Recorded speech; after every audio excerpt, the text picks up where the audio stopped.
నిన్న ఫిబ్రవరి 13 న్యూఢిల్లీకి 95వ పుట్టినరోజు. 1931లో ఇదే తేదీన ఢిల్లీని దేశానికి ఇంపీరియల్ క్యాపిటల్ గా నిర్ణయించి ప్రారంభించింది అప్పటి బ్రిటిష్ జమానా. దాదాపు 100 ఏళ్లవుతోంది. బానిస సంఖ్యలు తెంచుకుని కూడా 35 ఏళ్లు దాటింది. ఇంకానా ఇకపై చెల్లదు. మన ఢిల్లీని మనకు అనువుగా మార్చుకుందాం. రూపులోనే కాదు శబ్దంలో కూడా మనమే ఉండాలి. అణువణువున భారతీయత ఉట్టిపడాలి అని పిలుపునిచ్చారు ప్రధాని మోదీ. అంతేకాదు ఆ స్ట్రాటజీని దేశవ్యాప్తంగా పూర్తి స్థాయిలో అమల్లో పెట్టేశారు. గల్లీ టు ఢిల్లీ కాదు, ఢిల్లీలో కూడా గల్లీ గల్లీ మారిపోయింది.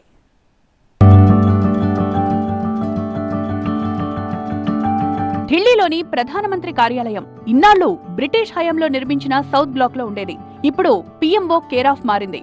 సచివాలయ భవనాలు కర్తవ్య భవన్ 1, కర్తవ్య భవన్ 2, జాతీయ భద్రతా మండలి భవనం కూడా ఇక్కడే. పేరు సేవా తీర్థ్ కాంప్లెక్స్. వినగానే సదా మీ సేవలు అనే భావన కలుగుతోంది కదా. మోదీ ప్రభుత్వ ఉద్దేశం కూడా అదే. అందుకేనేమో మారిపోవాలి, అంతా మారిపోవాలి అంటున్నారు. భారత్ गुलामी की मानसिकता से मुक्त होकर आगे बढ़े। दुर्भाग्य है आजादी के बाद भी हमारे यहां गुलामी के प्रतीकों को ढोया जाता रहा। మొన్న మధ్య పార్లమెంటును కొత్త భవంతికి మార్చేశారు. దానికి సంవిధాన్ సదన్ అని అచ్చమైన హిందీ పేరు కూడా పెట్టేశారు. స్పీకర్ స్థానానికి పక్కనే సెంగోల్ ప్రతిష్ఠించి మన ప్రజాస్వామ్యం మన సంస్కృతి అన్నారు. కేవలం భవనాల్ని మార్చడమే కాదు, పాత భవనాల పేర్లు కూడా మారిపోతున్నాయి.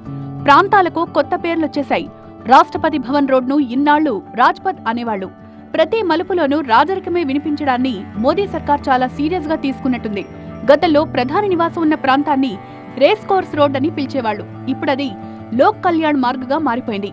ఢిల్లీలోని అత్యంత సంపన్న ప్రాంతం ఔరంగజేబ్ రోడ్. మోదీ సర్కార్ వచ్చిన మరుసటి ఏడాదిలోనే మౌలానా అబ్దుల్ కలాం రోడ్డుగా రీనేమ్ జరిగిపోయింది. ఇటీవలే రాష్ట్రాల్లోని గవర్నర్ బంగ్లాల పేర్లను లోక్ భవన్ గా మార్చేశారు. ఏటా ఢిల్లీలో రిపబ్లిక్ డే ఉత్సవాలు జరిగే రాజ్పథ్ పేరు కర్తవ్య పథ్గా మారిపోయింది. రాష్ట్రపతి భవన్ నుండి ఇండియా గేట్ వరకు విస్తరించున్న ఈ మార్గం పొడవునా ఇప్పుడు వలసవాద చిహ్నాలు లేవు. అడుగడుగునా ఇండియానిటీయే.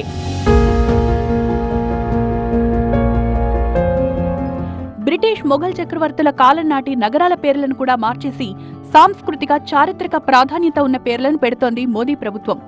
ఆ క్రమంలోనే అలహాబాద్ ప్రయాగ్రాజ్గా, ఫైజాబాద్ ను అయోధ్యగా, మొఘల్ సరాయ్ దీన్ దయాళ్ ఉపాధ్యాయ్ జంక్షన్ గా, మహారాష్ట్రలో ఔరంగాబాద్ ఛత్రపతి సంభాజీనగర్ గా మారిపోయాయి. వీటన్నింటికంటే అల్టిమేట్ ఏంటంటే హైదరాబాద్ పేరును భాగ్యనగరంగా మార్చాలి అన్న డిమాండ్. తెలంగాణలోని నిజామాబాద్, ఆదిలాబాద్, వరంగల్ పేర్లు కూడా మారే సూచనలు కనిపిస్తున్నాయి.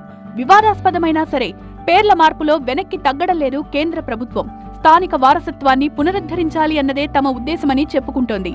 గల్లీ టు ఢిల్లీ, బ్రిటిష్ కాలం నాటి బానిసత్వ ఆనవాళ్లను తొలగించాలి. భారతీయం ఒకటే కనిపించాలి.